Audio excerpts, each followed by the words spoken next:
Yep. Second. And I'm going to stop talking.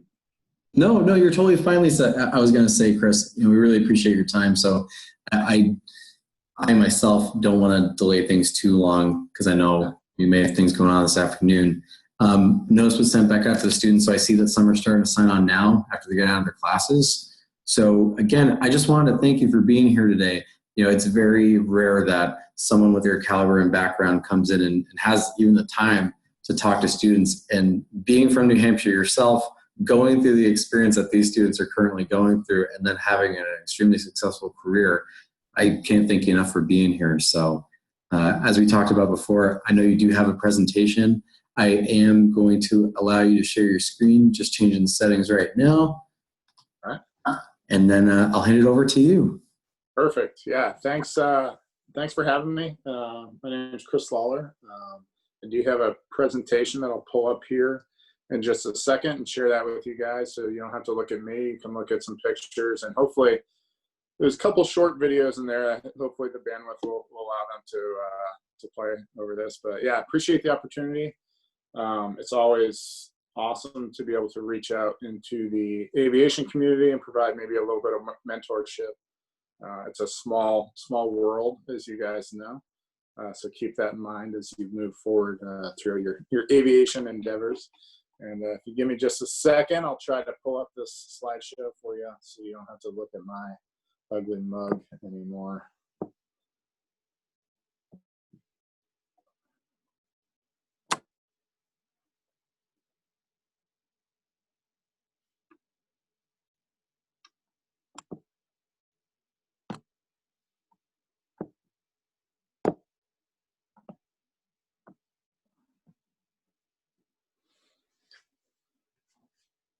So here I am, husband, father, pilot, and I'll kind of walk you through, I guess, my path of aviation. There's many paths out there to get to where you want to go. We'll talk through, some of the specifics of what I did. Hopefully, it'll provide some context into what's going on within both military flying, the commercial aviation industry, this current pandemic. Some of the challenges ahead, but still letting you guys understand and know that there's still a pretty bright future for aviation. So we'll talk about who I am, where I'm currently at within my flying career, where my aviation career began, that path that I took.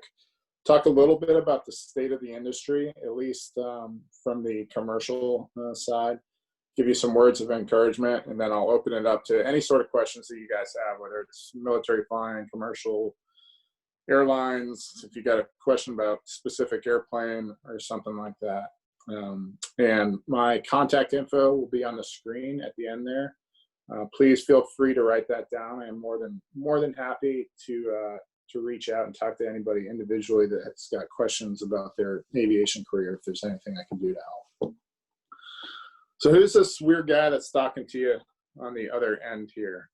Well, like I said, my name's Chris. I'm 37 years old. I grew up in Milford, New Hampshire, about 14 miles door to door from the aviation center, where you guys do some of your flying. And I actually went to Daniel Webster College. Despite being 14 miles door to door, I lived on campus there for all 4 years, so I could get out of the house and learn how to interact with people socially. Majored with a Bachelor of Science in Aviation Flight Operations. As years went on, I ended up enrolling in Embry-Riddle online program, have a master's in aeronautics from there. And then I've also got a Master of Art in Operational Military Study. On the right-hand side of the screen, you're probably wondering who that woman is. That's my wife, who is a first officer at Iceland Air. Unfortunately, she's currently furloughed. She is also a Daniel Webster College graduate, flew some corporate in between Daniel Webster flight instructing and where she's at Iceland Air. I got 2 kids, 7-year-old girl there on the left and a 2-year-old son. They zap up a ton of my time. So currently, oh yeah, I got to start with my disclaimer here. So everything that you're going to hear from me today is my own opinion and views on things, and in no way represents the United States Air Force official view or that of Delta Airlines. So a few pictures there for you. Top left one there, that's my first layover as a Delta airline pilot. I currently have a little over 5,000 hours flying time. You kind of stop counting after a while. First officer at Delta Airlines, currently based on the 737 out of Seattle, which is where I live. Type rated in the 737 as well as the A320, and flew the Airbus for a little while with Delta as well. Currently serving in the Air Force Reserves out of McCord Air Force Base here, where I'm a major. And I'm a C-17 instructor pilot and evaluator pilot. Got approximately 3,500 hours in the C-17 there. And then within the military, you're never just the pilot. It'd be nice if you were, but you've always got admin, leadership, officer jobs. So I'm the chief of standardization and evaluations for my unit, which is the equivalent in civilian speak of the chief examiner or check pilot.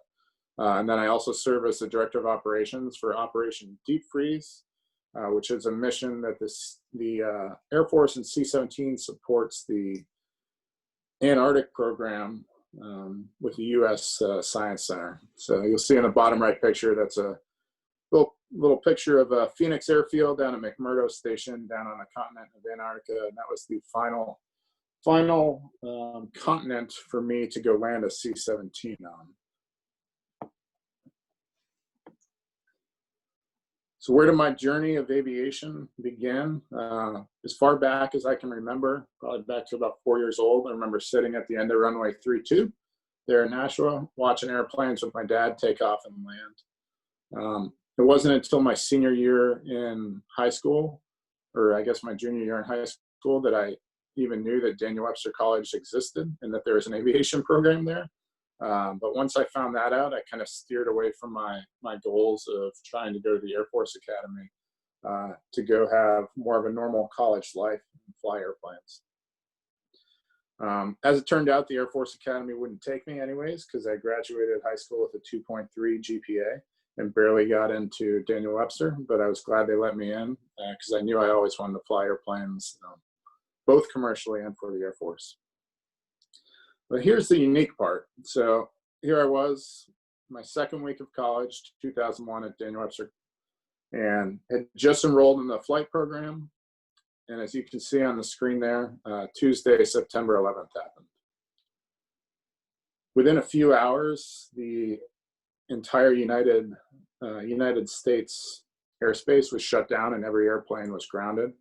And there was no commercial or general aviation flying for several weeks thereafter. It was the largest setback to commercial aviation at that point in time, up until the current pandemic, and totally reshaped what the future was going to look like for the industry and for people that were just getting into their flying careers as students or as newer young pilots in the corporate or commercial world. Graduated from DWC in 2005 with my single and multi commercial instrument. Didn't have the time with my Air Force ROTC commitments to get my flight instructor rating at the time. I had about 275 hours, rented the airplane a lot, and drove up my college bills quite a bit while I was there. And then I commissioned as a second lieutenant through the Air Force ROTC program. From there, left my driveway in Milford, New Hampshire, 2005 summer, and drove out to Air Force undergraduate pilot training. That lasts approximately a year. It's about 2 years with some of the other stuff that you have to go through as well to include your survival schools and whatnot. But I did undergraduate pilot training at Laughlin Air Force Base in Del Rio, Texas, where I flew the T6 Texan II there, top left picture, for about 4.5 months before going on to the heavy transport track. Flew the T1 there in the top right. That's a Beechjet 400.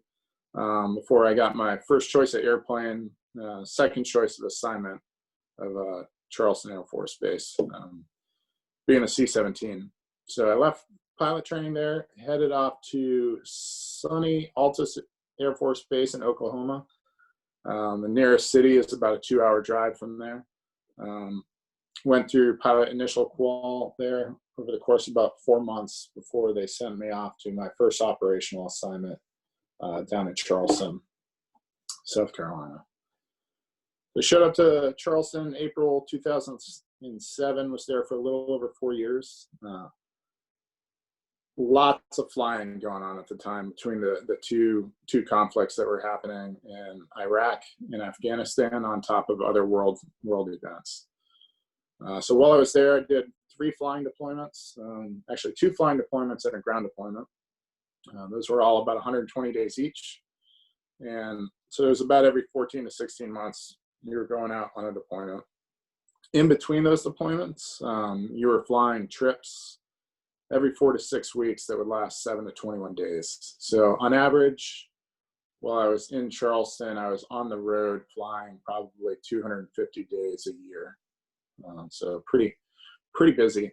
In addition to that, I did 4 more trips back to Altus Air Force Base, the schoolhouse for the C-17, where I went through a co-pilot airdrop qualification, followed by aircraft commander school.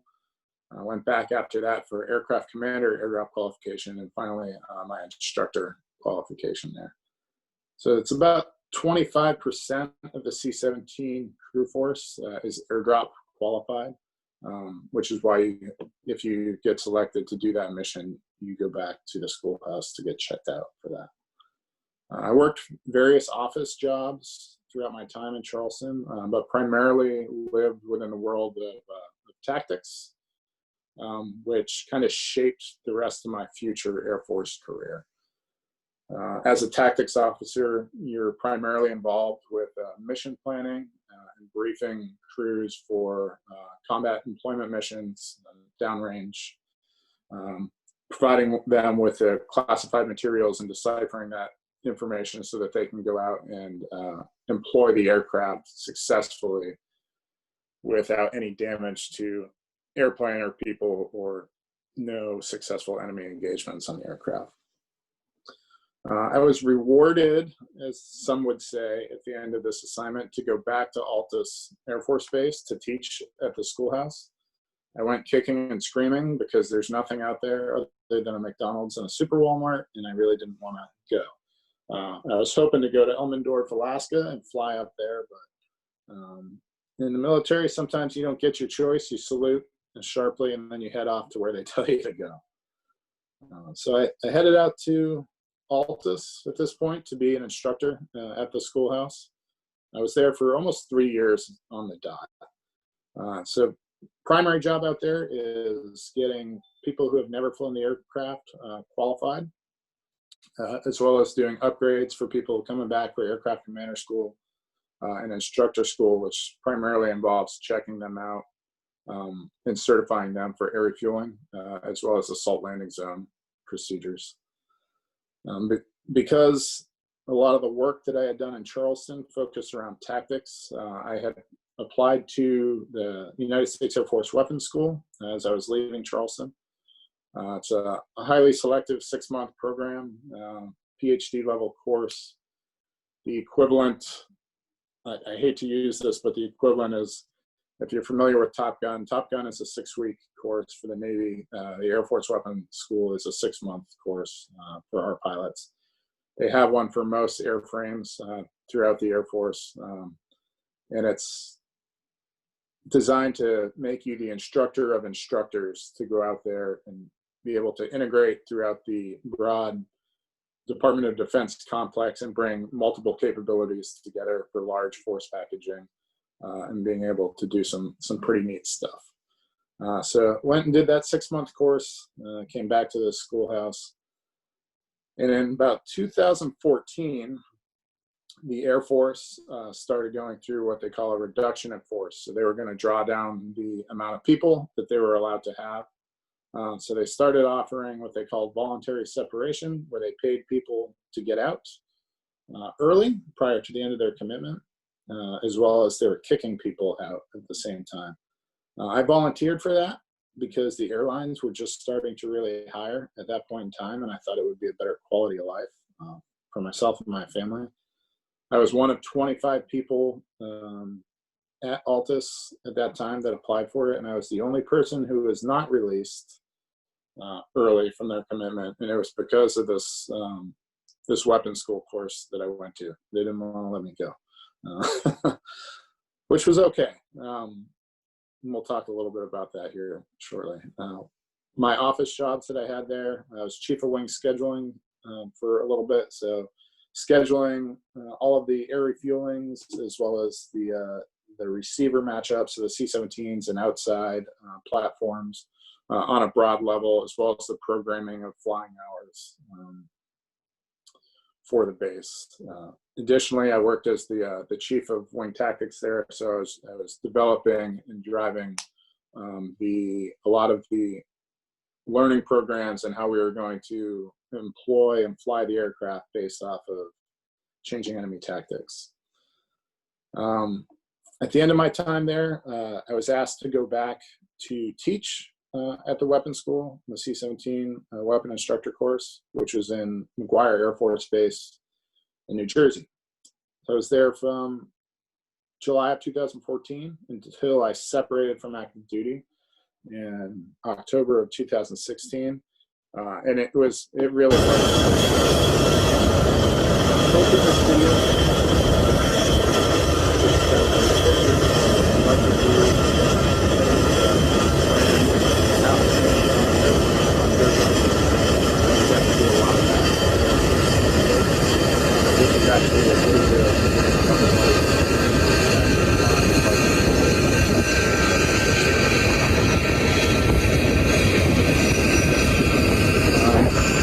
I decided to, even though I was in the best background, I decided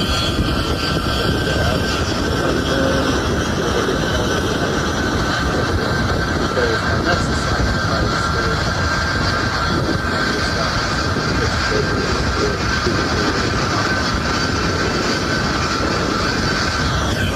my final office jobs while I was on active duty, I was the chief of Squadron Standoval, so again, the chief check pilot for the unit, and then eventually the assistant director of operations there.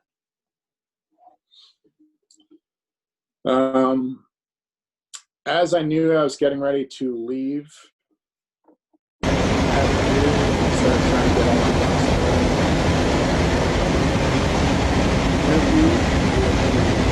reserve supply.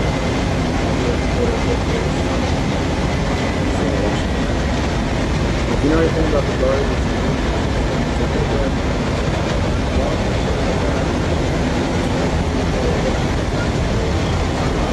sort of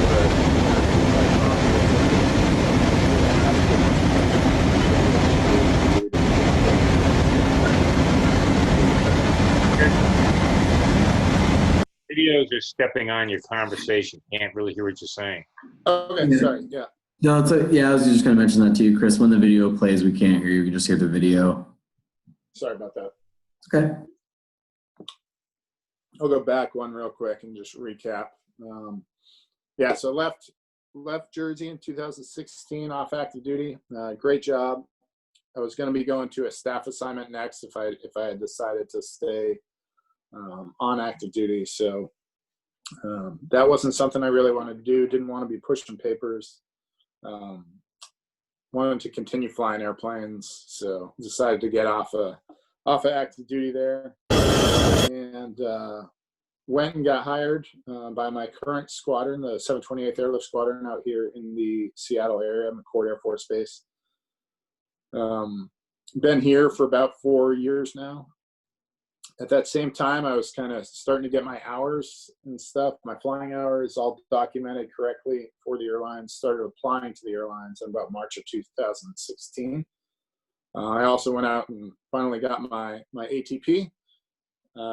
Instead of doing it in a simulator-based system and getting a type rating, I did it in a small flying school out of Allentown, PA. Hadn't flown a light twin since I graduated Daniel Webster in 2005, and went and flew this 1956 Beech Travel Air twice. Logged about 3.6 hours in it before I went off and took that check ride. I fell under the old set of ATP rules, and by that I mean I just made it in. So now you've got to have a certain amount of hours. You have to do a bunch of ground school. There's multiple facets of it. So I was at the time where I could just take the written test and then go take a check ride. So I was one of the last people in that group that was able to do that. That was a big change, going from an airplane that you start your flare at 50 feet above the ground back to if you did that, you'd crash that thing into the ground and it would probably never fly again. Throughout my job hunt, I applied to 3 different airlines: Alaska Airlines, Southwest Airlines, and Delta, with the intent of hopefully being in a location where I could drive to both jobs. Some people blast out applications to every airline out there, and that is a very appropriate tactic based off of what your career goals were. But I knew that I didn't want to be commuting for the rest of my flying career. So I wanted to be in a place where my Air Force job and my airline job had the same base. I also applied to several other jobs out there at the time, some fractionals, corporate style flying, so ExoJet, Delta private jets, and was looking at some different bush flying opportunities up in Alaska. I was fortunate that Delta was the first major airline to call. I interviewed and was hired with them in September of 2016, just about a month before I actually separated from active duty. I started on November 7th, so that's my official hire date where my seniority number at the airline comes from. I was able to select 320 as the airplane that I wanted to fly. I was the last person to have a choice in my new hire class of 57 people. I was assigned New York City as a base, and I commuted from Seattle to New York City for about 4 months while flying the Airbus. From there, I was able to get into Salt Lake City base, which at the time was as far west as the Airbus was based with Delta. Flew the airplane for about another year before I was able to get onto the 737 and move into base here in Seattle, where I've been flying that since. So that's kind of where I started and where I'm at. Just give you some kind of words on where I see the state of the industry. So anybody who's been around or studied aviation for a while knows that the industry is very cyclical. Seems to be about every 10 years or so that there's something major that happens that kind of turns it upside down, but it always seems to right itself and come back. COVID-19 is definitely, we hit that part of the cycle where we're dipping back down. I mean, it's, as you guys know, it's completely changed how the entire world is operating. It's hit the airline industry extremely hard, especially on the international side. So you'll find that the more domestic type operators such as Southwest and Alaska are not hurting quite as much as some of the legacy carriers that have a large international presence. However, there are still a record number of retirements that are happening throughout the commercial aviation industry. So back in 2007, some of you know that the FAA changed their rule on when the mandatory retirement would be as far as age for pilots, and it went from 60 to 65. So that basically made a 5-year period where people were able to stick around the airline industry longer, which prevented any sort of upgrades, people moving from right seat to left seat or from domestic type flying to international type flying, because now we had people who were going to be hanging around for another 5 years. So around 2012, that age 65 rule kind of caught up, and now there's going to be a massive exodus of age 65 retirements. So the good news is that is still happening despite this pandemic. So even though the airlines are temporarily shrinking, there's still a massive number of people who are being forced to exit due to hitting the maximum age that they can be at the commercial airlines. On top of that, there's still lots of good flying available. There's lots of corporate and fractional jobs out there. I continue to see advertised by friends as well as on LinkedIn and different avenues, different corporate fractional type job. Flight instructing has actually turned into a good career, whereas when I was going through school at the time, people who were flight instructing were making sometimes poverty wages, at hourly prices to build their hours. Because the state of the industry changed so much over the last several years, those have actually turned into, in a lot of places, some pretty lucrative salary type jobs with benefits as well. In addition to that, there's a lot of government flying that's available outside of just the military, to include border patrol stuff as well as what we call ISRs, so surveillance reconnaissance type missions, that would have you flying multi-engine turbine aircraft with decent pay and decent benefits as you're waiting for the airlines to kind of right themselves. So I'll leave you with a few words of encouragement before I'll open it up to any sort of questions that you guys might have. The COVID is temporary. So while it seems like this has been going on forever and it's been longer than I think people were expecting, the fact of the matter is this can't go on forever. There's going to be vaccines. Things are going to get better with that. So this is going to end. I can tell you that the industry, the commercial airline industry as a whole, is primed and setting themselves up for a rapid recovery. So that even though they're downsizing with furloughs, imminent furloughs coming down right now, I would expect, and the industry leaders expect, that once things start ramping back up, they're going to have to bring people back quickly. On top of the retirements that I was talking about, these jobs are going to be coming back. And if you remember, right when I started my aviation career was right at the beginning of a huge blow to the industry. So for you guys that are sitting in the seat, getting ready, in the middle of starting your aviation career as well, this actually will probably work out to be pretty good timing for you if you stick with it. Some other things to think about: always be kind when you're out there and be a professional. As I said at the beginning of this, the aviation industry is a small world. You're going to bump into people that you've met or talked to all the time throughout your career. I'll probably bump into some of you guys at some point in the next couple of years at the airlines, and you're either going to say, that guy was a jerk, or hey, he was kind of a nice guy who gave us some good information. So don't let something you do when you're young in your career kind of burn the bridges that you might want to have later on. Be bold and follow your dream. I watched a lot of my classmates kind of give up on the flying dream, understandably at the time, because things were difficult. Flight instructing wasn't paying very much at the time, and eventually people had to kind of make the call on whether they were going to continue to chase this down or pursue something else.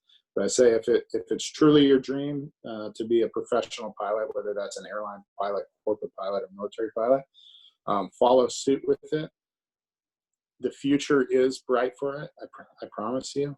And then always embrace failure and look at it as an opportunity to learn. So when I was flying as a student, specifically the instrument phase, I had a hard time building continuity due to some scheduling conflicts and the weather that you guys have as challenges up there flying light airplanes in the clouds. I found that part of my training to be pretty hard. I failed lessons here and there, failed a couple of stage checks, but don't let that get you down. Like I said, it's an opportunity to learn. I had my moments due to some failures there where I was like, is this something I really want to do? This just seems like a kick in the gut right now. But I'm so glad that I stuck with it because it's been a really good career for me and my family. And like I said, learn from your mistakes. So hopefully most of this information came across the trons out there without being too garbled. Like I said, my information is on there. Feel free to email me at any point in time if you guys have any questions or want to talk or are looking for some mentorship. And at this point, I'll go ahead and open it up to any sort of questions that you guys have about Air Force flying, airline flying, or anything in between there. Does anyone have any questions for Chris? You can unmute yourselves if you do, or you can text it in the chat box.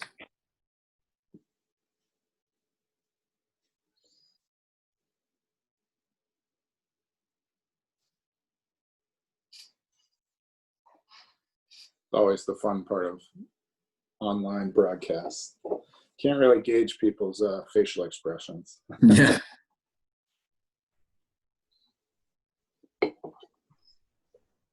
I will say I love that last picture with the penguins, and just first of all, I think that we need to, all of our guest speakers are fantastic. I think your pearls of wisdom are amazing, and I think we need just to broadcast that to every student we have. They'll try and get, and you're going to hit that wall where you're like, oh shit, is this really for me? And I'm glad you persevered, but so thank you for that. Like literally, I think we really need to share that with everyone. But what was your experiences about going down to McMurdo? Because that's definitely on my to-do list, and fascinated by that. Yeah, so my first time down there was about three years ago, and I've got to say the experience of just being in Antarctica, in general, is a very, very exotic experience. The idea of taking an airplane down there and landing it, on a piece of ice was without a doubt one of the coolest experiences I've ever had. So I've had the opportunity. Now I fly down there. We have 4 main seasons, so typically we're flying down there during daylight hours, and that's when the main season they have about 1,200 people down there, all sorts of scientists, and they've got about that 4-month window to kind of do their work, and then they shrink back down to only about 150 people in its entirety on the continent, where it gets dark for 23 and a half hours out of the day. So about a year and a half ago, I went down there into the Antarctic winter for the first time, where it's totally dark and the temperatures were about almost 60 degrees Celsius below zero. And we're landing on night vision goggles down there. And you're the only airplane that has been down there at that point in the last 6 months. You're the only exposure they've had to people who have been there, and the only cargo they have. You're the only person who's going to do any medical evacuation if necessary. And you are there's no other airplane in the world that can fly down there during that period of the year. So it's kind of creepy in a way that if you had any issues, I mean, you're stuck down there. Pretty cool piece of aviation, without a doubt. One of the coolest things I've been able to do, and I hope to do a lot more of it over the course of my career. Chris, do they modify they just fly with the regular wheels on the 117, or do they try and put some kind of keys on? We fly it on the wheels. So the only place that the C-17 will land down there on the continent is McMurdo. There are C-130s that deploy down there. They'll be down there for about a month at a time, and they'll fly to a bunch of little outbases and land on skis. It's the Schenectady, New York unit. It's the only unit that does it. But we do, in the C-17, we do airdrop onto the South Pole.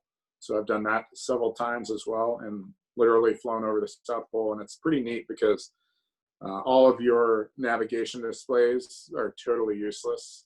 They're just spinning in opposite directions. The airplane kind of doesn't really know where it is, and you're flying upside down on the bottom of the world. So yeah. My chief dentist up at Plattsburgh, before it closed, one of his sons, Josh Calden, flies out of that Schenectady, and does the 130s down there. Yeah, it's really cool. They sometimes they're out of supplies now. They've still got a few left, but as you probably know, some of the fields, they have to take off with JATO rockets to help the airplane get off the ground quick enough. So they've literally got rockets attached to the gear wells that helps it blast off from the ground.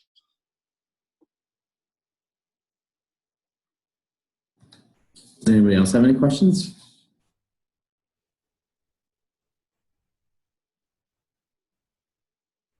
Well, I appreciate the opportunity, guys. Really do. Wish the best of luck to all of you throughout your aviation careers. Stick with it. Things are going to get better, I promise. And like I said, my contact info is on there. Dominic has my phone number as well. So if any of you guys want to reach out at some point in time, please feel free to do so. Thank you so much, Chris, for being with us today and giving us some insight into your career. Really appreciate it.